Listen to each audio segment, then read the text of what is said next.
বন্ধুরা, final voter list কিভাবে download করতে হয় সেটা আমি আপনাদেরকে এই ছোট্ট ভিডিওর মাধ্যমে দেখাবো। প্রথমে আপনাদেরকে গুগল ক্রোমে যেতে হবে। গুগল ক্রোমে গিয়ে ইলেকশন কমিশনের সাইটটি দিয়ে সার্চ করে নিতে হবে এবং সাইটের ভিতরে গিয়ে ডাউনলোড ইলেকটোরাল রোলে ক্লিক করতে হবে। এখানে ক্লিক করার পরে স্টেটটিকে চুজ করে নেবেন। এরপরে ডিস্ট্রিক্ট সিলেক্ট করবেন। আপনাদের যে ডিস্ট্রিক্ট আছে সেই ডিস্ট্রিক্টটা সিলেক্ট করবেন। অ্যাসেম্বলি সিলেক্ট করে নেবেন। অ্যাসেম্বলি সিলেক্ট হওয়ার পর আমরা ক্যাপচা ফিল আপ করে দেবেন। ক্যাপচাটি ফিল আপ করার পর নিচে দেখতে পারবেন আপনাদের বুথ অনুযায়ী অনেক নাম এসেছে, অনেক বুথের।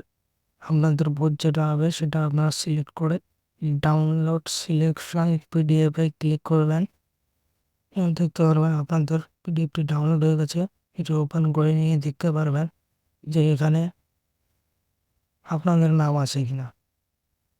বন্ধুরা, এইভাবে আপনারা ভোটার লিস্ট ডাউনলোড করে দেখতে পারেন।